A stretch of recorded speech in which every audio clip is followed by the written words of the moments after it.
Donc l'exposition Chrétiens d'Orient 2000 ans d'histoire est un projet sur lequel nous travaillons depuis 2 ans et demi. Et aujourd'hui, nous présentons plus de 360 œuvres qui sont là pour inviter en fait le public à découvrir l'histoire du christianisme oriental, de la fondation des premières communautés jusqu'à leurs expressions les plus contemporaines. Il n'y a pas beaucoup de communautés qui ont encore une histoire, une culture vivante remontant à 2000 ans et à laquelle nous devons beaucoup, puisque ces chrétiens d'Orient nous ont apporté le christianisme.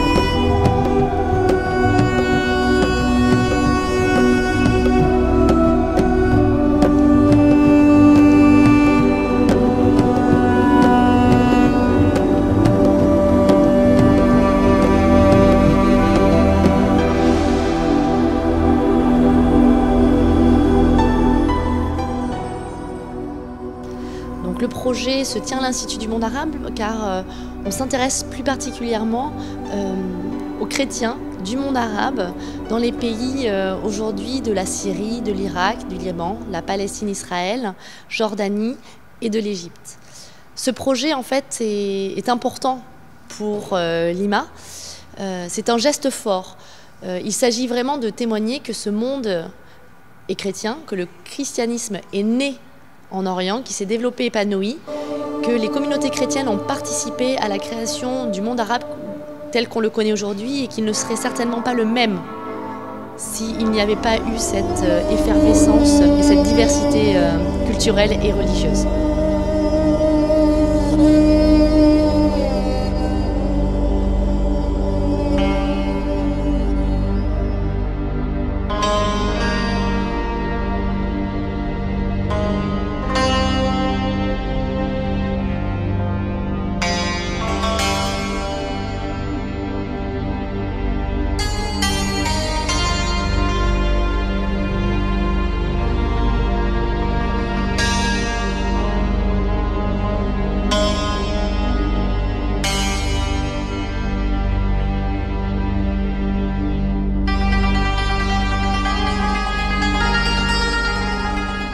Nous avons pu mettre les gens en contact, favoriser les rencontres et, je pense, favoriser la confiance, parce que prêter une icône, par exemple, c'est un acte vraiment de confiance.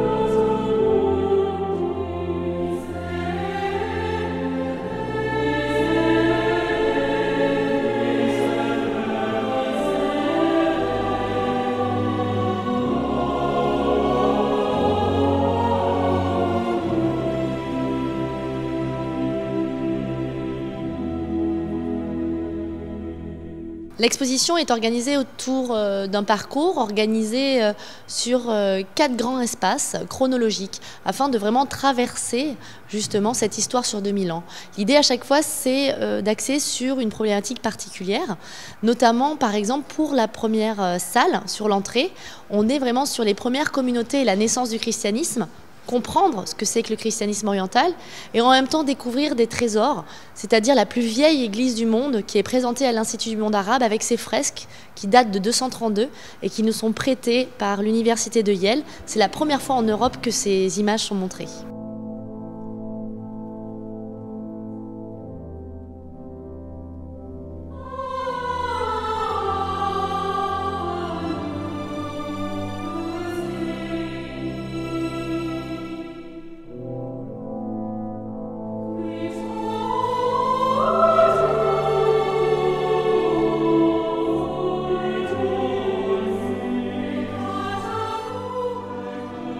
c'est aussi tout à fait important de rappeler que cette culture chrétienne, ce qui est parfois moins connu, cette culture chrétienne du Moyen-Orient est une composante du monde arabe.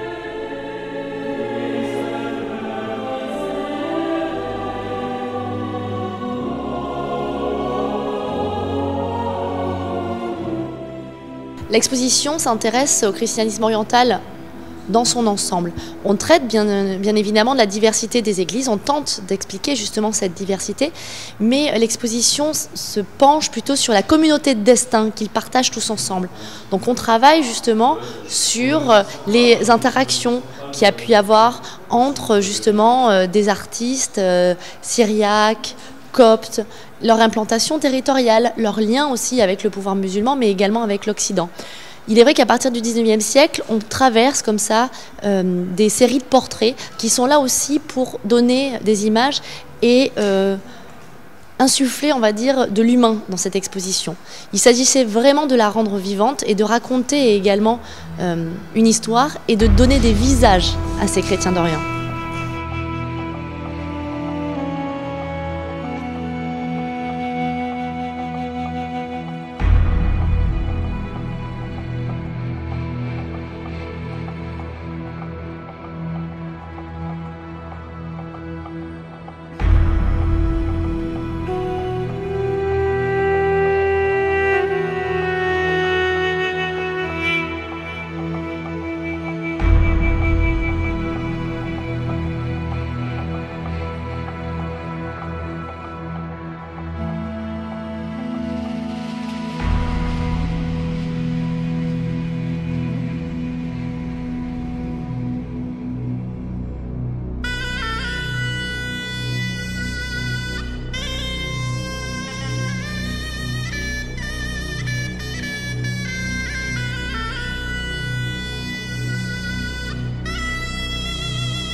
Des hommes se retirèrent au désert dans une vie de solitude et de privation.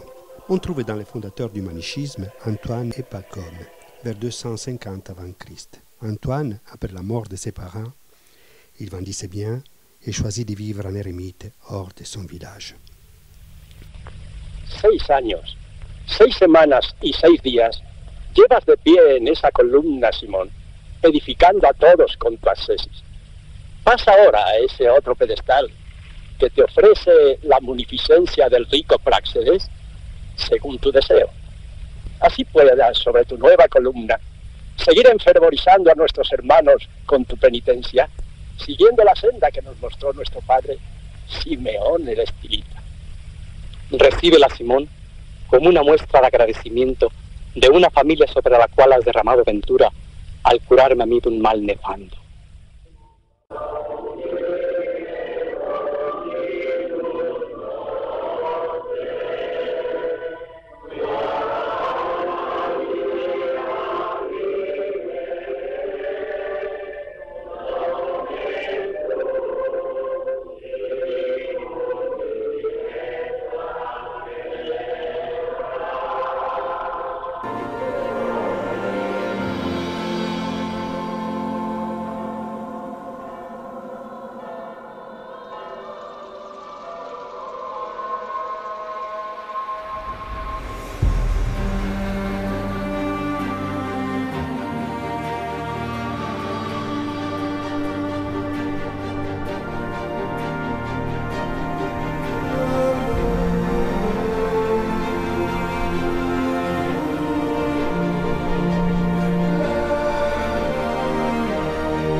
photographes contemporains, d'artistes contemporains, qu'on s'interroge sur l'exil, la mémoire, le patrimoine matériel, immatériel, et en même temps aussi des histoires de vie.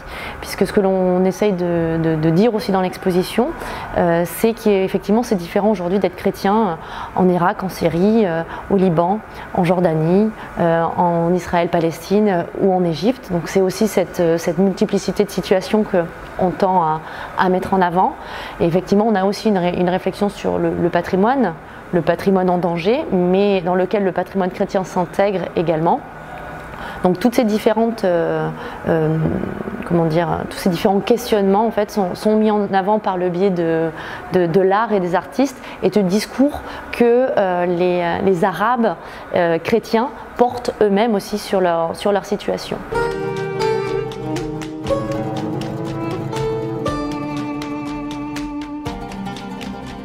Autre un haut niveau d'éducation, les chrétiens syriens profitent de leur familiarité précoce avec l'imprimerie. Par exemple, des couvents du Mont-Liban possédaient des presses dès le XVIIIe siècle pour diffuser des textes religieux.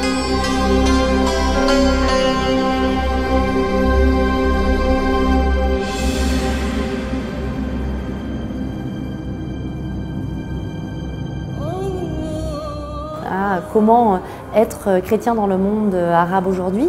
Plus particulièrement ici, on est dans une section qui s'appelle Exil et mémoire. On interroge la vision des artistes contemporains, notamment sur les grandes diasporas des années 30 aux années 60 qui ont touché notamment le monde arabe. Ici, le projet d'Orguez, donc c'est un artiste israélo-palestinien qui, en revenant en fait dans la maison familiale à Jaffa, a découvert une valise avec plein de photos, notamment des photos de Samira, sa grand-mère. Et en fait, il a reconstitué toute l'histoire de Samira, de son enfance, son adolescence, son mariage, puis après le départ.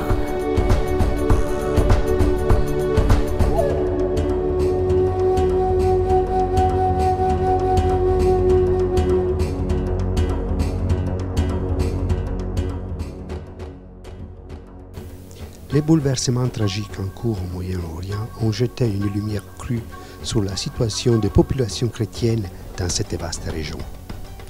Partageant certes les sorts communs de leurs compatriotes, ils ont été plus particulièrement la cible des groupes jadaïstes qui n'ont fait mystère de leur intention de les poursuivre et de les chasser de leurs terres ancestrales. Les exactions subies par les chrétiens d'Irak, victimes des menées meurtrières de l'organisation État islamique, Daesh, les attentats perpétués contre les Coptes d'Égypte, mais aussi les menaces auxquelles d'autres communautés sont exposées dans les pays arabes de la région sont venus réaviver un questionnement jamais clos autour de l'insertion nationale ou régionale des communautés chrétiennes arabes et partout de leur avenir. Cruel paradoxe quand on sait que sous l'appellation convenue des chrétiens d'Orient se trouvent englobées des populations parmi les plus anciennes du Moyen-Orient. Les chrétiens sont présents depuis près de 2 millénaires en Égypte, au Levant et dans tout le Proche-Orient, en Mésopotamie et dans la péninsule arabique. S'il est un mot connoté positivement dans la culture arabe contemporaine, c'est celui de Narda, généralement traduit en français par renaissance ou réveil. Il désigne d'une part les renouvellements de la littérature arabe et le développement d'une culture réformiste.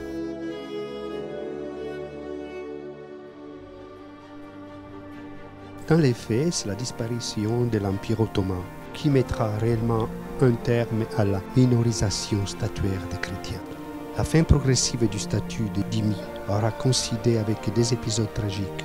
Elle sera concomitante des tueries du Mont-Liban et de Damas en 1860, du génocide des Arméniens en 1915 et du massacre des Assyriens de l'Empire ottoman durant la Première Guerre mondiale.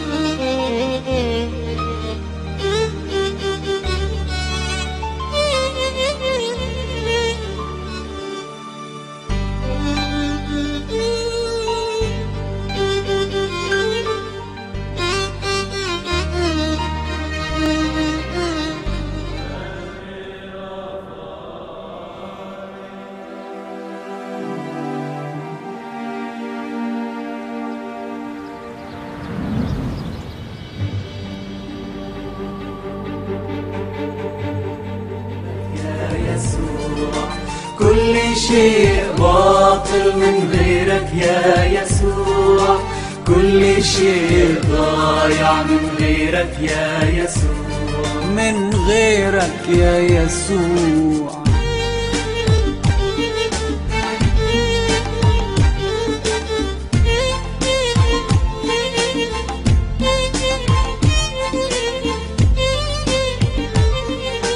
دنيا غربتني، خدتني بعدتني، دنيا غربتني، خدتني بعدتني، لكن ما انسى حبك ولا انسى انك عشاني سفكت دمك، سددت الحساب كل شيء.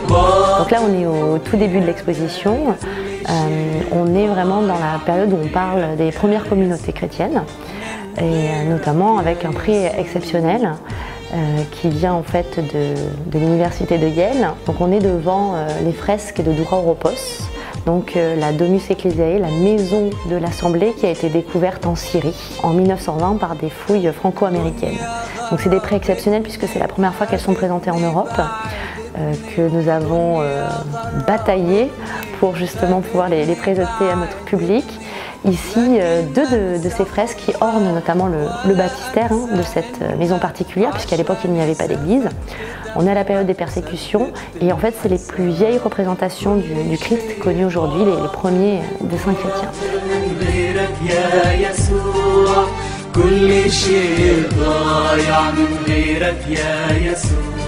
من غيرك يا يسوع.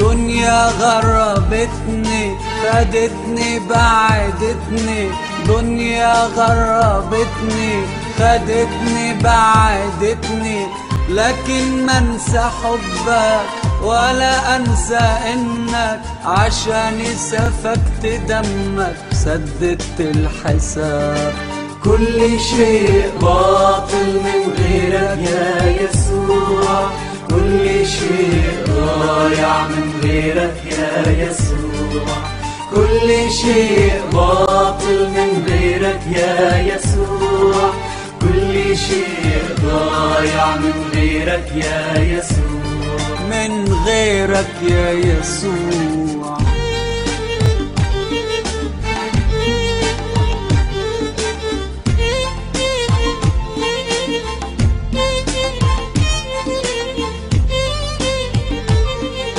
في دنيتي بقاسي من أهلي وناسي، في دنيتي بقاسي من أهلي وناسي، ما فيش غيرك يسوعي يمسح لي دموعي من كل المآسي والضنا والعذاب. كل شيء باطل من غيرك يا يسوع، كل شيء ضايع من غيرك يا يسوع، كل شيء باطل من غيرك يا يسوع، كل شيء ضايع من غيرك يا يسوع، من غيرك يا يسوع.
Le IVe siècle symbolise un tournant décisif avec le soutien de Constantin Ier le Grand aux disciples du christianisme. La promulgation de l'édit de Milan en 313 et la fin des persécutions sont deux facteurs importants qui expliquent l'émergence et le développement rapide du pèlerinage.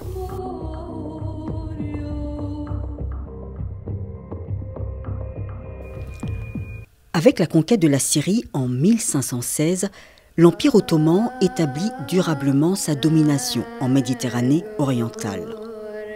L'art chrétien local se remet à vivre au milieu du XVIIe siècle et l'icône tient une place de choix dans cette renaissance.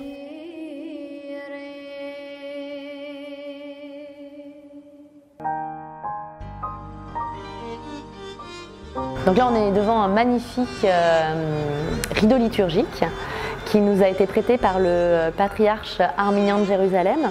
Donc c'est une pièce qui est très importante parce que déjà on l'a découvert par hasard. On était venus notamment à la rencontre du patriarche à Jérusalem pour négocier des manuscrits qui sont présents dans l'exposition. Et il a eu la gentillesse de nous ouvrir les chapelles privées et on a découvert donc ce magnifique rideau liturgique. Donc ça fait 2 mois qu'il est en France pour restauration, pour être présenté dans l'exposition. Alors ce qui est intéressant, c'est qu'effectivement, il nous resitue aussi à Jérusalem, nous permettait aussi d'avoir une œuvre importante pour montrer aussi la présence de l'église arménienne à Jérusalem, mais c'est surtout qu'il nous ouvrait aussi un autre discours, puisque en fait ce rideau liturgique a été offert par les commerçants arméniens de Madras. Donc il a été fait en Inde, il a été fait en 1798. Et cela montre aussi justement dans notre réflexion sur aussi ces passeurs culturels et ces grands commerçants qu'ont pu être notamment les chrétiens de par leur diaspora, du fait qu'ils étaient aussi présents effectivement en Occident, mais également en Orient et Extrême-Orient. Oriental de l'Empire.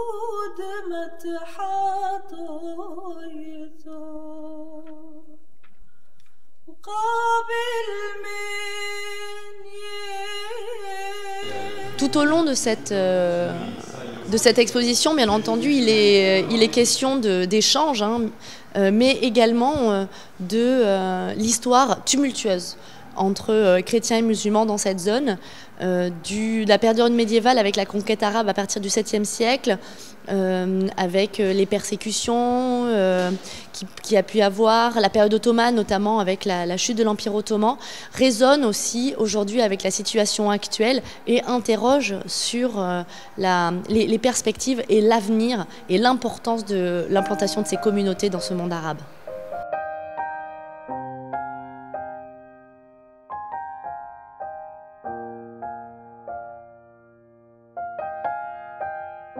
Si quelqu'un veut venir après moi, qu'il renonce à lui-même, qu'il s'échange de sa croix et qu'il me suive.